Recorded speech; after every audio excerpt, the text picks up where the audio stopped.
दिया जाता कि भाई लॉकडाउन लगाने की स्थिति आने वाली है, जो लोग अपने गांव घर जाना चाहते हैं वो चले जाएं। तो मैं समझता हूँ ये जो मजदूर जितने रोड पे मरे हैं, जितना वो पैदल चले भूखे प्यासे, वो स्थिति नहीं आती। तो ये इन्होंने अचानक इस तरह लॉकडाउन को घोषणा करके देश की अर्थव्यवस्था को बर्बाद कर दिया। और उसी को ऐसे यहाँ मजदूर परेशान है, यहाँ किसान परेशान है। तीन ऐसे कानून जिसको किसान नहीं चाहते उनको बदला दिए गए। जो भंडारण की सीमा होती थी, जिसकी वजह से कीमतें कंट्रोल में रहती थी, आज भंडारण की सीमा को खत्म कर दिया गया। कानून बनाने से पहले इतने बड़े बड़े भंडारण केंद्र उनके दोस्तों ने बना दिए, अडानी अंबानी ने। इसका मतलब ये सब मिली भगत से ये तीनों जो कृषि के कानून बने हैं, ये जनता से पूछ के, किसानों से पूछ के नहीं बने। ये बड़े बड़े उद्योगपतियों के कहने पे, उनके इशारे पे बने। तो इसका असर ये होने वाला है कि आज हम देश के अंदर पहली बार देख रहे हैं, आलू की फसल के टाइम पे जब 10 रुपये में 3 किलो आलू बिकता था, वो 50 रुपये किलो बिक रहा है।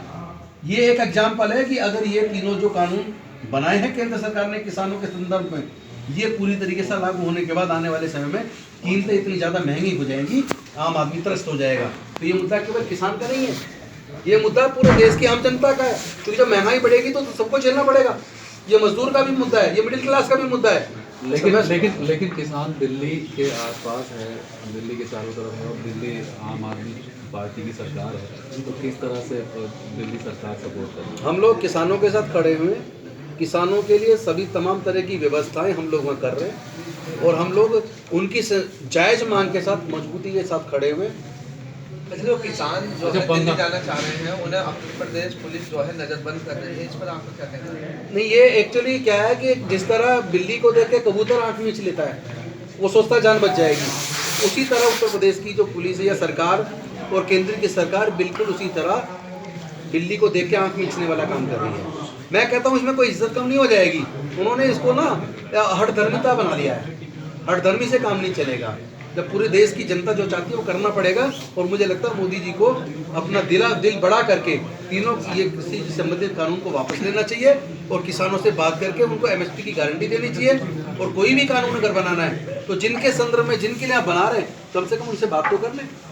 एक सिस्टम होता है प्रजातंत्र के अंदर, कोई भी कानून जब सदन के अंदर आता है, संसद के अंदर चर्चा से पहले उसको पब्लिक के डोमेन में लाया जाता है, उनके कमेंट मांगे जाते हैं, कमेंट लेने के बाद फिर उस पर डिटेल में चर्चा सांसद करते हैं, उसके बाद उस पर मत विभाजन होता है, तब कोई पास होता है, तब एक्ट बनता है। लेकिन यहाँ इस केंद्र की जो तानाशाह सरकार ने बिना चर्चा के और बिना मत विभाजन के जबरदस्ती तीनों को एकदम लागू कर दिया है। और मैं समझता हूँ ये देश के लोगों के लिए बहुत दुखदायी समय। अगर सारे भंडारण केंद्र में अनलिमिटेड अगर स्टॉक हो जाएगा और बड़े बड़े पूंजीपति स्टॉक करके सारा खाद्य सामग्री रख लेंगे, उसके बाद जब जनता को उसकी जरूरत होगी वो नहीं मिलेगा, फिर ये अपनी इच्छा से महंगे दामों पे बड़े बड़े उद्योगपति ये खाद्य सामग्री जनता को उपलब्ध कराएंगे और जनता त्राहिमाम हो जाएगी। ये सबके लिए सोचने का मुद्दा है। ये मुझे लगता है इसे पार्टी से ऊपर उठ के सब लोगों को एकजुट होकर किसानों के साथ खड़ा होना चाहिए और केंद्र सरकार पे दबाव बनाना चाहिए कि तीनों कृषि कानून वापस। जिस टाइम कोरोना शुरू हुआ था, स्टार्ट हुआ था दिल्ली के अंदर, उस टाइम मरकज के अंदर मौलानाओं को परेशान किया जा रहा था। उस वक्त केजरीवाल जी उस वक्त जो पुलिस ने किया वो गलत किया, क्योंकि वहाँ जो मरकज के अंदर लोग थे उन्होंने वहाँ से निकलने के लिए पुलिस को वहाँ पहले ही पूरी अपनी डिटेल दी कि इतने लोग हैं अपने घर जाना चाहते हैं, उनसे बसों की संख्या मांगी गई, बसों की संख्या भी दी गई, और उसके बावजूद जो काम उनको करना चाहिए था वो नहीं किया। केजरीवाल साहब कुछ बोले नहीं इस मौके के ऊपर, बिल्कुल खामोश रहे, ये क्या बात थी? मैं समझता हूँ कि उस वक्त जो दिल्ली के अंदर जो दंगों का माहौल पैदा किया गया, उस दंगों के माहौल को पैदा करके एक ऐसा बहका वातावरण पैदा किया जिसकी परिणति इस तरीके की हुई है। और मैं समझता हूँ कि ऐसे समय में अगर इस तरह देश को बांटा जाएगा, इस तरह जाति धर्म के नाम पे देश को तोड़ने की कोशिश की जाएगी, उसके खिलाफ हम सबको इकट्ठा होकर लड़ना चाहिए। मुझे खामोशी की बात मालूम करना चाहता हूँ कि ऐसा खामोश क्यों रहे, उस वक्त बोले क्यों नहीं, उसका जवाब दीजिए। खामोश नहीं है। कई बार क्या होता है कि जो बोलते हैं हमारा जो मीडिया उसको कवर नहीं करता। मीडिया केवल केंद्र सरकार की बातों को दिखाता है और ये गोदी मीडिया बन के रह गया है। हम जो कर रहे हैं, जो कह रहे हैं, हम जो कहते हैं वो करते भी हैं, और जो हम करते हैं वो दिखता भी है। लेकिन अगर मीडिया उसको दिखाएगा तो जनता तक कैसे पहुंचेगा काम?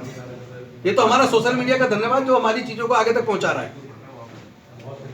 Thank you very much. Thank you.